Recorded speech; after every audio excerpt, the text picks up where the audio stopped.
ನಮಸ್ತೆ ಸ್ನೇಹಿತರೆ. ಈ ದಿನದ ವಿಷಯ ಒಂದು ಪುಸ್ತಕ ಪರಿಚಯ.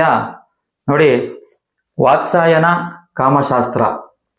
ನೋಡಿ, ವಾತ್ಸಾಯನ ಕಾಮಶಾಸ್ತ್ರ ಪುಸ್ತಕವನ್ನು ಏನು ಸಂಸ್ಕೃತದಿಂದ ಕನ್ನಡಕ್ಕೆ ಅನುವಾದ ಮಾಡಿದ್ದಾರೆ. ಸಮಗ್ರ ಪೂರ್ತಿ ಕನ್ನಡ ಭಾಷೆಯಲ್ಲಿದೆ. ನೋಡಿ, ಡಾಕ್ಟರ್ ವಿಶ್ವನಾಥ್ ಕೃಷ್ಣೋಜಿ ಹಂಪಿಹೊಳಿ ಅವರು ಈ ಪುಸ್ತಕವನ್ನು ಬರೆದಿದ್ದಾರೆ. ನೋಡಿ ಸ್ನೇಹಿತರೆ, ಇದು ಏನ್ ಈ ಪುಸ್ತಕ, ಇದು ಯಾಕೆ ನಾವು ಇದನ್ನ ಮಾತಾಡ್ಬೇಡ್ದ, ಏಂತಕ್ಕೆ ಇದ್ರ ಬಗ್ಗೆ ನಾವು ಇಷ್ಟೊಂದು ಮುಜುಗರ ಮಾಡ್ಕೊಂತೀವಿ ಅನ್ನೋದಕ್ಕೆ ತುಂಬಾ ಆಳವಾದ ವಿಚಾರಗಳು ಇದ್ರೊಳಗಡೆ ಅಡಗಿದೆ. ನೋಡಿ, ಇದು ಯಾರು ನೋಡ್ಬೇಕು, ನೋಡಿ ಈ ಮಾಹಿತಿನ ಯಾರೆಲ್ಲ ನೋಡ್ಬೇಕು, ಯಾರೆಲ್ಲ ನೋಡ್ಬಾರ್ದು. ಈಗ ನೋಡಿ, ನಾವು ಇದನ್ನು ಪುಸ್ತಕ ಪರಿಚಯ ಮಾಡ್ತಾ ಇದೀನಿ ಅಂದ್ರೂ ಸಹ ನಿಮ್ಗೆ ಮುಜುಗರ ಆಗ್ಬೋದು, ಇದನ್ನ ನಾವು ನೋಡ್ಬೇಕೋ ನೋಡ್ಬಾರ್ದು ಈ ಮಾಹಿತಿನ ಅಂತ. ನೋಡಿ, ಯಾವ ವಯಸ್ಸಿನ ಮಿತಿಯಾದವರು ಇದ್ರೂ ಸಹ ಈ ಪುಸ್ತಕದ ಬಗ್ಗೆ ತಿಳ್ಕೊಳ್ಳೋದ್ರಲ್ಲಿ ತಪ್ಪೇ ಇಲ್ಲ. ನೋಡಿ, ಈಗಿನ ನಮ್ಮ ಒತ್ತಡದ ಜಗತ್ತಿನಲ್ಲಿ ಈ ತರ ನಮ್ಮ ಜನಗಳ ಮಧ್ಯೆ ಏನ್ ನಡೀತಿದೆ ಅಂತಂದ್ರೆ, ನೋಡಿ ದಾಂಪತ್ಯ ಜೀವನಕ್ಕೆ ಇಳಿತಾರೆ. ದಾಂಪತ್ಯದಲ್ಲಿ 95% ಭಾಗದವರೆಗೂ ಎಲ್ಲರೂ ಸಹ ಫೇಕ್ ನಾಟಕ ಮಾಡ್ತಾ ಇರ್ತಾರೆ, ಮೋಸ ಮಾಡ್ಕೊಂತ ಇರ್ತಾರೆ ಅವ್ರಿಗವ್ರೇನೆ. ಏನ್ಕೆ ಅಂತಂದ್ರೆ, ನೋಡಿ ದಾಂಪತ್ಯದಲ್ಲಿ ಅವ್ರಿಗೆ ಒಪ್ಪಿಗೆ ಇದೆಯೋ ಒಪ್ಪಿಗೆ ಇಲ್ವೋ ಮದ್ವೆ ಆಗಿರ್ತಾರೆ, ಏನೋ ರಕ್ಷಣೆಗೋಸ್ಕರ ಅವರ ಸೇಫ್ಟಿಗೋಸ್ಕರ ಕೆಲವರು ಜೀವನ ಸಾಗಿಸ್ತಾ ಇರ್ತಾರೆ, ಇಷ್ಟ ಇಲ್ಲದೆ ಇದ್ರು, ಇಲ್ಲಾಂದ್ರೆ ಕುಟುಂಬಕ್ಕೋಸ್ಕರ ಸಮಾಜಕ್ಕೋಸ್ಕರ ಎದ್ರಿ ನಾವ್ ಈ ತರ ಕುಟುಂಬ ಸಾಗಿಸ್ತಾ ಇರ್ತಾರೆ ಅಂದ್ಬಿಟ್ಟು ಅನೇಕ ಬಾರಿ ನಾವು ಕಂಡ್ಕೊಂತಾ ಇದೀವಿ. ನಂತರ ಈ ವಯಸ್ಸಿನ ಹುಡುಗರಲ್ಲಿ ಯಾವ್ದು ಸರಿ ಯಾವ್ದು ತಪ್ಪು ಅನ್ನೋದೇ ಗೊತ್ತಿಲ್ಲ ಇವ್ರಿಗೆ. ನಮ್ಮ ಜೀವನ ಏನು ಯಾವಾಗ ಮದ್ವೆ ಆದ್ಮೇಲೆ ಮಾಡ್ಬೇಕಾಗಿರೋಂಥದ್ನೆಲ್ಲ ಮದ್ವೆಗ್ ಮುಂಚೆನೆ ಮಾಡ್ತಾ ಇರ್ತಾರೆ, ಅಥವಾ ಪ್ರೀತಿನಲ್ಲಿ ಸಿಗಾಕಂತ ಇರ್ತಾರೆ. ಯಾವ ರೀತಿ ಬದುಕ್ಬೇಕು ಬಾಳ್ಬೇಕು ಅನ್ನೋದು ಹೇಳ್ಕೊಡೋದಕ್ಕೆ ಯಾವುದೇ ಸಹ ಗ್ರಂಥವಿಲ್ಲ, ಏನೂ ಇಲ್ಲ. ನೋಡಿ, ಯಾವುದೇ ಮುಜುಗರ ಪಡಬೇಡಿ. ನೀವು ಈ ವಿಡಿಯೋನ ಪೂರ್ತಿಯಾಗಿ ನೋಡಿ, ನಿಮ್ಮ ಸ್ನೇಹಿತರಿಗೂ ಕಳಿಸ್ಕೊಡಿ, ನಿಮ್ಮ ಮಕ್ಕಳಿದ್ರೆ ಮಕ್ಕಳಿಗೂ ಸಹ ತಿಳಿಸ್ಕೊಡಿ. ಈ ಪುಸ್ತಕವನ್ನು ಸಹ ಖರೀದಿ ಮಾಡಿ ಪ್ರತಿಯೊಬ್ರು ಇದನ್ನ ಓದ್ಕೊಳ್ಳಿ. ನೋಡಿ, ನಮ್ಮ ಬದುಕು ಹೇಗ್ ಕಟ್ಕೊಬೇಕು ಅಂತಂದ್ರೆ, ನೋಡಿ ನಮ್ಮ ಋಷಿಗಳು ಮುನಿಗಳು ಸಾಧು ಸಂತರುಗಳು ಎಲ್ಲವನ್ನೂ ನಮ್ಗೆ ಉಡುಗೊರೆ ನೀಡಿದ್ದಾರೆ. ಯಾವಾಗ ಈ ಪಾಶ್ಚಾತ್ಯತ ಇಂಗ್ಲಿಷ್ ಸಂಸ್ಕಾರಗಳು ನಮ್ಮ ಭಾರತಕ್ಕೆ ಬಂತು, ನಮ್ಮನ್ನ ನಾವೇ ಅವಮಾನಗೊಳ್ಳುವಂಗೆ, ನಮ್ಮ ಗ್ರಂಥಗಳನ್ನ ನಾವು ಅವಮಾನಗೊಳಿಸುವಾಗೆ ನಮ್ಮಲ್ಲೇ ಜಗಳ ತಂದಿಟ್ಟು ಈ ರೀತಿ ಮಾಡಿಟ್ಟಿದ್ದಾರೆ. ನೋಡಿ, ಇದುವರೆಗೂ ಅತಿ ಹೆಚ್ಚು ಭಾರತದಲ್ಲಿರೋ ವಿದೇಶದಲ್ಲಿ ಅತಿ ಹೆಚ್ಚು ಮಾರಾಟವಾಗಿರೋ ಪುಸ್ತಕ ಯಾವುದು ಅಂತಂದ್ರೆ, ನೋಡಿ ಕಾಮಶಾಸ್ತ್ರದ ಪುಸ್ತಕನೇ. ನೋಡಿ, ವಿದೇಶಿಗರು ಏನ್ ಮಾಡಿದ್ದಾರೆ, ನಮ್ಮಲ್ಲಿರುವ ಆರೋಗ್ಯಕರವಾದ ವಿಷಯಗಳನ್ನ ಅವ್ರಿಗೆ ಹೆಂಗ್ ಬೇಕು ಹಂಗೆ ತಿರ್ಚಿ ಅದರಲ್ಲಿರುವ ಇಂಪಾರ್ಟೆಂಟ್ ವಲ್ಗರಾದಂತಹ ಚಿತ್ರಗಳನ್ನ ಮಾತ್ರ ಮೂಡಿಸಿ ಅದರ ಬಗ್ಗೆ ಮಾತ್ರ ವಿಶ್ಲೇಷಣೆ ಕೊಟ್ಟು ನಾವು ಅದನ್ನ ನೋಡ್ಲೇಬಾರ್ದು ಅನ್ನೋ ಪರಿಸ್ಥಿತಿ ತಂದಿಟ್ಟಿದ್ದಾರೆ. ನೋಡಿ, ಈಗಿನ ನಮ್ಮ ಯುವಕರಲ್ಲಾಗ್ಲಿ ಯಾರ ವಯಸ್ಕರಲ್ಲಾಗ್ಲಿ ಅತಿ ಹೆಚ್ಚು ಜನ ಹತ್ರ ಮೊಬೈಲ್ ಇದೆ. ಅವ್ರು ಅತಿ ಹೆಚ್ಚು ಭಾರತದಲ್ಲಿ ಸರ್ಚ್ ಮಾಡ್ತಾ ಇರೋದು ಏನು ಅಂತಂದ್ರೆ ಪೋರ್ನೋಗ್ರಫಿನ. ನೋಡಿ, ಇದೆಲ್ಲ ವಿದೇಶಕ್ಕೆ ಎಲ್ಲಿಂದ ಹೋಯ್ತು ಅಂದ್ರೆ ನಮ್ಮ ಭಾರತದಿಂದನೇ ಹೋಗಿರೋದು. ನಮ್ಮ ಭಾರತದಲ್ಲಿ ಆರೋಗ್ಯಕರವಾಗಿ ಇಟ್ಟಿರುವಂತಹ ವಿಷಯಗಳನ್ನ ಅವರು ತಿರ್ಚಿ ಈ ರೀತಿ ಮಾಡಿ ನಮ್ಮ ಯುವಕರಲ್ಲಿ ಮತಿ ಭ್ರಮಣರಾಗಿ ಮಾಡಿ ಅವರ ಯಾವ ರೀತಿ ಚಿಂತನೆ ಮಾಡ್ಬೇಕು, ಯಾವ್ದು ಸರಿ ಯಾವ್ದು ಆರೋಗ್ಯಕರವಾದದ್ದು ಯಾವ್ದು ಅನಾರೋಗ್ಯಕರವಾದದ್ದು ತಿಳ್ಕೊಳಕ್ಕಾಗ್ದಿರಾ ಅನೇಕ ಯುವಕರುಗಳು ಬಳಲ್ತಾ ಇದ್ದಾರೆ. ನೋಡಿ, ಅದಕ್ಕೋಸ್ಕರನೇ ಇಂತಹ ಒಳ್ಳೊಳ್ಳೆ ಗ್ರಂಥಗಳು ನಮ್ಮಲ್ಲಿದೆ. ಅದಕ್ಕೋಸ್ಕರ ಈ ಪುಸ್ತಕ ನಿಮ್ಗೆ ಪರಿಚಯ ಮಾಡಿಸ್ತಾ ಇದ್ದೀನಿ. ನೋಡಿ, ವಾತ್ಸಾಯನ ಋಷಿಗಳು ಬಂದು ಏನು ಬ್ರಹ್ಮಚಾರಿಗಳು ಆದ್ರೂ ಸಹ ಅವರಲ್ಲಿರುವ ಅಪಾರವಾದ ಜ್ಞಾನವನ್ನ ನೋಡಿ, ಅನೇಕ ಜನ ಅನುಭವಗಳನ್ನ ಅವ್ರು ಅದನ್ನ ಅನುಭವಿಸ್ಲೇಬೇಕಂತೇನಿಲ್ಲ, ಆದ್ರೂ ಸಹ ಅವರ ಜ್ಞಾನ ಅಷ್ಟೊಂದು ಇರ್ತದೆ ನಮ್ಮ ಋಷಿಗಳು ಮುನಿಗಳಲ್ಲಿ. ನಮ್ಮ ಮನುಷ್ಯರು ಆರೋಗ್ಯಕರವಾಗಿ ಬದುಕಬೇಕು ಅಂತಂದ್ರೆ ಇದನ್ನೆಲ್ಲ ಬರ್ಕೊಟ್ಟಿದ್ದಾರೆ. ನೋಡಿ, ಈ ಪ್ರಕೃತಿ ನಮ್ಮಿಂದ ಏನ್ ಬಯಸ್ತದೆ ಮನುಷ್ಯರಿಂದ ಅಂತಂದ್ರೆ ಆರೋಗ್ಯಕರವಾದ ಜೀವನ ನಡೆಸಬೇಕು, ಆರೋಗ್ಯಕರವಾಗಿ ಬದುಕನ್ನ ಕಟ್ಕೊಬೇಕು, ಮತ್ತೆ ಆರೋಗ್ಯಕರವಾದ ಸಂತಾನ ಏನು ಮದುವೆ ಆಯ್ತು ಅಂತಂದ್ರೆ ಸಂತಾನೋತ್ಪದಿಬೇಕು, ಪ್ರಕೃತಿ ಬೆಳಿಬೇಕು, ಮುಂದೆ ಸಾಗ್ಬೇಕು ಅಂತಂದ್ರೆ ಹೂವ ಬಿಡ್ಬೇಕು, ಮತ್ತೆ ಹಣ್ಣು ಬಿಡ್ಬೇಕು, ಹಣ್ಣು ಮತ್ತೆ ಇನ್ನೊಂದು ಮರ ಆಗ್ಬೇಕು. ಈ ರೀತಿ ಸಂತಾನೋತ್ಪತ್ತಿ ನಡೀತಾನೆ ಇರ್ಬೇಕು ಎಲ್ಲಾ ಜೀವಕುಳಲ್ಲೂ. ಒಂದ್ ಸಾವು ಆಗ್ತಾ ಇದೆ ಅಂದ್ರೆ ಇನ್ನೊಂದ್ ಕಡೆ ಉತ್ಪತ್ತಿ ಆಗ್ತಾ ಇರ್ಬೇಕು, ಅದೇ ಸೇಮ್ ಟು ಸೇಮ್. ಅವಾಗ ಈ ಪ್ರಕೃತಿ ಮುನ್ನಡೆಯೋದು. ಅದೇ ರೀತಿ ಪ್ರಕೃತಿ ಏನು ಭಗವಂತ ಸೃಷ್ಟಿ ಮಾಡಿಕೊಟ್ಟಿರೋದು ನಮ್ಗೆ. ನೋಡಿ, ಇನ್ನೊಂದು ತುಂಬಾ ಮುಖ್ಯವಾದ ವಿಚಾರ, ನೋಡಿ ನಮ್ಮ ಬದುಕಿನ ಏನು 4 ಗುಣಗಳು ನಮ್ಮ ಋಷಿಗಳು ಏನಿದ್ದಾರೆ, ಧರ್ಮ, ಅರ್ಥ, ಕಾಮ, ಮೋಕ್ಷ ಅಂತ. ಧರ್ಮ ಅಂತಂದ್ರೆ ನಾವ್ ಯಾವ್ದೋ ಒಂದು ಧರ್ಮದಲ್ಲಿ ಹುಟ್ಟಿದೀವಿ, ಆ ಧರ್ಮ ಹೇಳೋ ರೀತಿ ಬದುಕೋದಲ್ಲ. ಮನುಷ್ಯ ಧರ್ಮವನ್ನ ನಾವು ಕಲಿಬೇಕು, ಮನುಷ್ಯತ್ವವನ್ನ ನಾವು ಬೆಳೆಸ್ಕೊಬೇಕು, ಅರ್ಥ ಹುಡ್ಕೊಬೇಕು. ಈ ಬದುಕಿನ ಮನುಷ್ಯನ ಈ ಬದುಕು ಏನ್ಕಾಗಿದೆ ನಮ್ಗೆ, ಬರೀ ಕೆಲಸ ಮಾಡೋದಕ್ಕ, ಮದುವೆ ಮಾಡ್ಕೊಳ್ಳೋದಕ್ಕ, ಮಕ್ಕಳ ಹರಿಯೋದಕ್ಕ, ಏಂತಕ್ಕೆ ಈ ಬದುಕು ಅನ್ನೋದನ್ನ ನಾವು ತುಂಬಾ ಚೆನ್ನಾಗಿ ಕಂಡುಕೊಳ್ಬೇಕು. ಅದನ್ನ ಆರೋಗ್ಯಕರವಾಗಿ ಇಟ್ಕೊಬೇಕು, ಒಂದು ದುಡಿಮೆ ಮಾಡ್ತಾ ಬದುಕಿನ ಅರ್ಥವನ್ನ ಕಂಡುಕೊಂತ.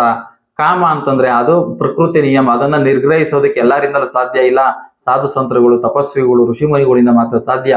ಈ ನಮ್ಮ ಸಂಸಾರದ ಒಗ್ಗಟ್ಟಿನಲ್ಲಿ ಏನು ಕೌಟುಂಬಿಕ ಜಗತ್ತಿನಲ್ಲಿ ನಾವಿದೀವಿ, ಇದು ಸುತ್ತಮುತ್ತ ಇರೋದ್ರಿಂದ ನಿಗ್ರಹಿಸೋದು ತುಂಬಾ ಕಷ್ಟ ಇರ್ತದೆ. ಅದಕ್ಕೆ ಬಹಳವಾದ ತಪಸ್ಸಿರ್ತದೆ. ನೋಡಿ, ಧರ್ಮವನ್ನ ಹುಡುಕೊಳ್ತಾ ಅರ್ಥವನ್ನು ಕಂಡುಕೊಳ್ತಾ ಕಾಮವನ್ನು ಜೊತೆ ಜೊತೆಯಲ್ಲಿ ಜಯಿಸ್ತಾ ಭಗವಂತನ ಸೇರ್ಬೇಕು, ಮೋಕ್ಷಕ್ಕೆ ನಾವು ದಾರಿಯನ್ನ ಕಂಡುಕೊಳ್ಬೇಕು. ಇದನ್ನೇ ನಾವು ಹೇಳ್ತಾರೆ. ವಾತ್ಸಾಯನ ಮಹರ್ಷಿಗಳು ಸಹ ಅದನ್ನೇ ಹೇಳಿದ್ದಾರೆ. ಮೊದಲನೇ ಸಾಲಿನಲ್ಲೇ ಧರ್ಮ ಅರ್ಥ ಕಾಮೇಚು ನಮಃ ನಮೋ ನಮಃ ಅಂತ ಹೇಳಿದ್ದಾರೆ. ನೋಡಿ ಮುಂದೆ ಹೋಗೋಣ. ಈಗ ಈ ಪುಸ್ತಕದಲ್ಲಿ ಏನಿದೆ ಅಂತಂದ್ರೆ ತುಂಬಾ ಸರಳವಾಗಿ ತಿಳ್ಕೊಳ್ತಾ ಹೋಗೋಣ. ಪೂರ್ತಿ ಪುಸ್ತಕ ವಿವರಣೆ ಮಾಡೋದಕ್ಕೆ ಆಗೋದಿಲ್ಲ. ನೋಡಿ 7 ಭಾಗಗಳನ್ನಾಗಿ ನೀವು ವಿಂಗಡಣೆ ಮಾಡಿದ್ದಾರೆ. ಸಾಧಾರಣ ಅಧಿಕರಣದಲ್ಲಿ 5 ಅಂಶಗಳು, ಸಂಪ್ರಾಯೋಗಿಕ ಅಧಿಕರಣದಲ್ಲಿ 10 ಅಂಶಗಳು, ಕನ್ಯಾ ಸಾಂಪ್ರದಾಯಿಕ ಅಧಿಕರಣದಲ್ಲಿ 5 ಅಂಶಗಳು, ಭಾರ್ಯಾಧಿಕರಣದಲ್ಲಿ 2 ಅಂಶಗಳು, ಪರಾದಿ ಅಧಿಕರಣದಲ್ಲಿ 6 ಅಂಶಗಳು, ವೈಶಿಕಾದಿ ಅಧಿಕರಣದಲ್ಲಿ 6 ಅಂಶಗಳು, ಔಷನಿಷಧಿಕ ಅಧಿಕರಣದಲ್ಲಿ 2 ಅಂಶಗಳು. ನೋಡಿ ಏನೆಲ್ಲ ಇದೆ ಇದರಲ್ಲಿ ತಿಳ್ಕೊಳ್ಳೋಂಥದ್ದು. ನಾವೆಂತಕ್ಕೆ ಓದ್ಬೇಕು, ಮನುಷ್ಯರಾಗಿದ್ದೀವಿ ಅಂತಂದ್ಮೇಲೆ ಇದನ್ನೆಂತ ತಿಳ್ಕೊಬೇಕು, ಇದನ್ನ ಓದ್ಬೇಕು ಅಂತಂದ್ರೆ ನೋಡಿ ಒಟ್ಟಾರೆ ಮನುಷ್ಯ ಹುಟ್ಟಿ ಸಾಯುವವರೆಗೂ ಯಾವ ಹಂತದಲ್ಲಿ ಏನೇನೆಲ್ಲ ಅನುಭವಿಸ್ಬೇಕು, ಯಾವ ರೀತಿ ನಮ್ಮ ದೇಹವನ್ನ ಇಟ್ಕೊಬೇಕು, ಯಾವ ರೀತಿ ನಮ್ಮ ಮನಸ್ಸನ್ನ ಇಟ್ಕೊಬೇಕು, ಯಾವ ರೀತಿ ನಾವು ಬದುಕು ಕಟ್ಕೊಬೇಕು ಅಂತ ಸಂಪೂರ್ಣವಾಗಿ ಸೂತ್ರಗಳಿದೆ. ಕಾಮ ಸೂತ್ರ ಅಂತಂದ್ರೆ ನೋಡಿ ಬರೇ ಲೈಂಗಿಕ ಕ್ರಿಯೆಗೋಸ್ಕರ ಇರುವಂತ ಸೂತ್ರಗಳಲ್ಲ ಈ ಪುಸ್ತಕದಲ್ಲಿ. ಮನುಷ್ಯನ ದೇಹ ನೋಡಿ, ಮೊದಲನೇದಾಗಿ ಸಾಧಾರಣ ಅಧಿಕರಣದಲ್ಲಿ ಮನುಷ್ಯ ಯಾವ ರೀತಿ ಆಕರ್ಷಣೀಯವಾಗಿ ಕಾಣಬೇಕು, ಯಾವ ರೀತಿ ಅವನ ದೇಹ ಇಟ್ಕೊಬೇಕು, ಯಾವ ರೀತಿ ಬ್ರಹ್ಮಚರ್ಯ ಪಾಲನೆ ಮಾಡಿರ್ಬೇಕು ಮದುವೆಗೂ ಮುಂಚೆ, ಯಾವ ರೀತಿ ಅವನ ಬೆಳಗ್ಗೆಯಿಂದ ರಾತ್ರಿವರೆಗೂ ಜೀವನ ಶೈಲಿ ಇರಬೇಕು ಅನ್ನೋದನ್ನ ತಿಳಿಸ್ಕೊಡ್ತಾ ಹೋಗಿದ್ದಾರೆ. ನೋಡಿ ನೆಕ್ಸ್ಟ್ ಸಾಂಪ್ರಯೋಗಿಕ ಅಧಿಕರಣದಲ್ಲಿ ಅಂಶಗಳಿದೆ. ನೋಡಿ ಗಂಡ ಹೆಂಡತಿ ಮದುವೆ ಆದಂತ ಸಂದರ್ಭದಲ್ಲಿ ಯಾವ ರೀತಿ ಅವರು ಮಾತಾಡಬೇಕಾಗಿರ್ಬೋದು, ಅವರ ಉಡುಗೆ ತೊಡುಗೆ ಹೇಗಿರ್ಬೇಕು, ಅವರ ಲೈಂಗಿಕ ಕ್ರಿಯೆಗಳನ್ನ ಯಾವ ರೀತಿ ನಡೆಸಬೇಕು, ಇದನ್ನೆಲ್ಲ ತಿಳಿಸ್ಕೊಟ್ಟು ಹೋಗಿದ್ದಾರೆ. ನೋಡಿ ಇದನ್ನೇ ನಮ್ಮ ಬ್ರಿಟಿಷರು ಇಂಗ್ಲಿಷ್ ಅವರು ಇದ್ದಾರೆ, ಇದನ್ನೇ ತಿರ್ಚಿ ಅವ್ರಿಗೆ ಹೆಂಗ್ ಬೇಕೋ ಹಂಗ್ ಬಳಸ್ಕೊಂಡು ನಮ್ಮ ಭಾರತ ದೇಶದಲ್ಲಿ ನಾವ್ ಯಾರು ಇದ್ರ ಬಗ್ಗೆ ಮಾತಾಡ್ಲೇಬಾರ್ದು, ಸಂಕೋಚ ಪಡಬೇಕು, ಇದೊಂದು ಅಸಹ್ಯ ಅಂತ ಅನ್ನೋ ರೀತಿನಲ್ಲಿ ನಮ್ಮ ಬಿಂಬಿಸಿ ಈ ಹಂತದಲ್ಲಿ ತಲುಪಿದ್ದಾರೆ. ನೋಡಿ ಯಾವುದೇ ರೀತಿ ಅಸಹ್ಯ ಪಡುವಂತದ್ದು ಏನು ಇಲ್ವೇ ಇಲ್ಲ. ಜಗತ್ ಸೃಷ್ಟಿ ಆಗ್ತಾ ಇರೋದೇ ಇದರಿಂದ. ಇದನ್ನ ಅಸಹ್ಯ ಪಡ್ಕೊಳ್ಳೋದ್ರಲ್ಲಿ ಏನಿದೆ, ಇದು ಜಗತ್ತಿನ ಸೃಷ್ಟಿನಲ್ಲಿ ಅತಿ ಶ್ರೇಷ್ಠವಾದದ್ದು ಯಾವ್ದನ್ನ ಇದ್ರೆ ಇದೇನೆ ಕಾಮವೇ. ಕಾಮ ಇದ್ರೇನೆ ತಾನೆ ಜಗತ್ ಮುಂದೆ ಸಾಗತ್ ಸಾಧ್ಯ. ಹಂಗಂದ್ರೆ ನಾನು ಅಸಹ್ಯನೇ, ನೀವು ಅಸಹ್ಯನೇ, ಎಲ್ಲ ಅಸಹ್ಯನೇ. ಕಾಮದಿಂದನೇ ತಾನೆ ನಾವೆಲ್ಲ ಬಂದಿರೋದು ಭೂಮಿ ಮೇಲೆ. ಇದು ಅಸಹ್ಯ ಪಡುವಂತ ವಿಚಾರ ಏನಿಲ್ಲ. ನೀವು ಎಲ್ಲಾ ವಯಸ್ಸಿನ ಮಕ್ಕಳು ಸಹ ಇದನ್ನ ಓದಿ ಇದನ್ನ ತಿಳ್ಕೊಳ್ಳಿ. ನೋಡಿ ನಂತರ ಕನ್ಯಾ ಸಾಂಪ್ರದಾಯಿಕ ಅಧಿಕರಣದಲ್ಲಿ 5 ಅಂಶ ತಿಳಿಸಿದರೆ. ನೋಡಿ ಮದುವೆ ಆಗಕ್ಕಿಂತ ಮುಂಚೆ ಯಾವ ರೀತಿ ಹುಡುಗಿನ ಸೆಲೆಕ್ಷನ್ ಮಾಡ್ಕೊಬೇಕು, ಹುಡುಗಿ ಆಕಾರ ಯಾವ ರೀತಿ ಇರಬೇಕು, ಹುಡುಗನ ಆಕಾರ ಇರಬೇಕು, ಅವರ ದೇಹ ಹೇಗಿರ್ಬೇಕು, ಅವರ ಲಕ್ಷಣ ಹೇಗಿರ್ಬೇಕು, ಅಥವಾ ಮದ್ವೆ ಆಯ್ತಾ ಇದ್ದೀರಾ ಅಂತಂದ್ರೆ, ಪ್ರೀತಿಸಿ ಮದ್ವೆ ಆಯ್ತಾ ಇದ್ದೀರಾ ಅಂದ್ರೆ ಅವ್ರ ಮನೆಯವ್ರನ್ನೆಲ್ಲ ಒಪ್ಸೋದು ಯಾವ ರೀತಿ, ಈ ರೀತಿ ಅನೇಕ ವಿಚಾರಗಳನ್ನ ತಿಳಿಸ್ಕೊಟ್ಟಿದ್ದಾರೆ. ತೋಣಿ ತುಂಬಾ ವಿಚಾರಗಳು ಒಳಗೊಂಡಿದೆ. ಇಂಥದಕ್ಕಿಲ್ಲ ಅನ್ನಂಗಿಲ್ಲ, ಅಷ್ಟೊಂದು ವಿಚಾರಗಳು ಒಳಗೊಂಡಿದೆ. ನೋಡಿ ಭಾರ್ಯಾಧಿಕರಣದಂದ್ರೆ ನೋಡಿ ಮದುವೆ ಆದಂತ ಸಂದರ್ಭದಲ್ಲಿ ಗಂಡ ಹೆಂಡತಿ ನಡುವೆ ಯಾವ ರೀತಿ ಸಂಸಾರ ನಡೆಸ್ಬೇಕು, ಜೀವನ ಯಾವ ರೀತಿ ಕಟ್ಕೊಬೇಕು, ಯಾವ ರೀತಿ ಉಳಿತಾಯ ಮಾಡಬೇಕು, ಜನಗಳಿಗೆ ಏನ್ ಕೊಡುಗೆ ಕೊಡ್ಬೇಕು, ಒಂದ್ ಹೆಣ್ಣು ಗೃಹಿಣಿ ಆದವಳು ಯಾವ ರೀತಿ ತಂದೆ ತಾಯಿನ, ಅತ್ತೆ ಮಾವಂದ್ರನ್ನ, ಅಲ್ಲಿರೋ ಪ್ರಾಣಿ ಪಕ್ಷಿಗಳನ್ನ, ಕೆಲಸಗಾರರನ್ನಾಗ್ಲಿ, ಕುಟುಂಬದಲ್ಲಿ ಏನೇನೆಲ್ಲ ಯಾವ ರೀತಿ ಅವಳು ಪಾತ್ರ ನಿರ್ವಹಿಸ್ಬೇಕು, ಪ್ರತಿಯೊಂದನ್ನು ತಿಳಿಸ್ಕೊಟ್ಟಿದ್ದಾರೆ. ನೋಡಿ ನಮ್ಗೆಲ್ಲಾನ ಹೇಳ್ಕೊಟ್ಟಿದ್ದಾರೆ. ಸಂಸಾರ ಹೆಂಗ್ ಮಾಡ್ಬೇಕು ಅಂತ ಈ ಜಗತ್ತಲ್ಲಿ ಎಲ್ಲಾನು ಹೇಳ್ಕೊಟ್ಟಿದಾರ. ಯಾವ ರೀತಿ ನಾವು ಕುಟುಂಬದಲ್ಲಿ ಇರ್ಬೇಕು ಅಂತ ಹೇಳ್ಕೊಟ್ಟಿದ್ದಾರೆ. ನೋಡಿ ಈ ಕಾಮಶಾಸ್ತ್ರ ಪುಸ್ತಕದಲ್ಲಿ ಇದೆ, ಇದನ್ನ ನೀವು ತಿಳ್ಕೊಳ್ಬೇಕು. ನೋಡಿ ಪರಾದಿ ಅಧಿಕರಣದಲ್ಲಿ ನೋಡಿ ಯಾವ ರೀತಿ ಜೀವನದಲ್ಲಿ ಬರುವ ಏರಿಳಿತಗಳನ್ನ ಎದುರಿಸೋದಾಗಿರ್ಬೋದು, ಹಂತವಾಗಿ ಇದನ್ನೆಲ್ಲ ತುಂಬಾ ವಿವರವಾಗಿ ಆಳವಾಗಿ ಹೇಳ್ಕೊಟ್ಟಿದ್ದಾರೆ.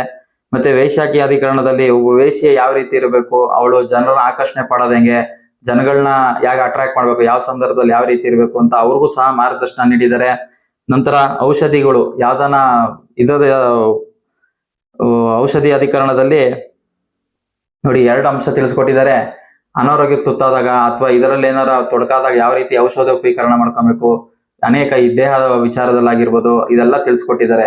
ಮತ್ತೆ ಯಾವ್ದಾನ ಅನೈತಿಕ ಸಂಬಂಧಗಳನ್ನ ಇಟ್ಕೊಂಡ್ರೆ ಅದು ಯಾವ ರೀತಿ ಇಟ್ಕೊಂಡಿರ್ಬೇಕು, ಅದರಿಂದ ಯಾವ್ದು ಕೆಡಕಾಗ್ದಿರಂಗೆ ಕುಟುಂಬದಲ್ಲಿ ಯಾವ ರೀತಿ ಬಾಳ್ಬೇಕು, ಬದುಕ್ಬೇಕು ಅನ್ನೋದು ಹೇಳ್ಕೊಟ್ಟಿದ್ದಾರೆ. ನೋಡಿ ಈ ಕಾಲದಕ್ಕೆ ಅದು ಅನೈತಿಕ ಸಂಬಂಧ ಆಗ್ಲಿ, 2ನೇ ಮದುವೆ ಆಗ್ಲಿ, ಅದೆಲ್ಲ ಈಗ ಕಾನೂನು ಇದೆ, ನಮ್ಗೆ ಅದಾಗೋದಿಲ್ಲ.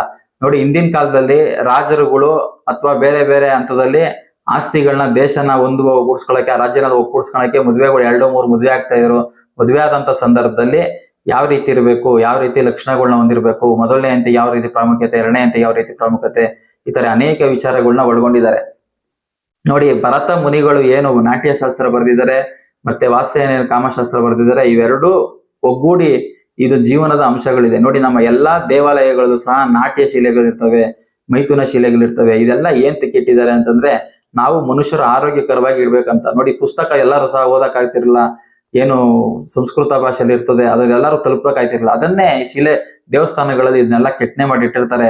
ಅಲ್ಲಿ ಓದಂತ ಸಂದರ್ಭದಲ್ಲಿ ಅಲ್ಲಿರುವಂತ ಹಿರಿಯರಾಗಿರ್ಬೋದು ಅಥವಾ ಪೂಜಾರಿ ಅರ್ಚಕರಾಗಿರ್ತಾರೆ, ಅವರು ಇದನ್ನ ನವ ಜೋಡಿಗಳಿಗೆ ಏನು ಗಂಡು ಹೆಣ್ಣಿಗೆ ಕುಂಡಿಸ್ಕೊಂಡು ಇದನ್ನ ಪ್ರವಚನದ ರೀತಿ ಹೇಳ್ಕೊಡ್ತಿದ್ರು. ಯಾವ ರೀತಿ ಇದೆಲ್ಲ ಈಗೆಲ್ಲ ಮರೆಮಾಚಿ ಹೋಗಿದೆ. ಯಾರು ಸಹ ಆ ತರ ಅಷ್ಟೊಂದು ಜ್ಞಾನ ಹೊಂದಿರೋರಿಲ್ಲ, ಹೇಳಿದ್ರು ಯಾರು ಕೇಳಿಸ್ಕೊಳ್ಳೋರು ಇರೋದಿಲ್ಲ ನೋಡಿ.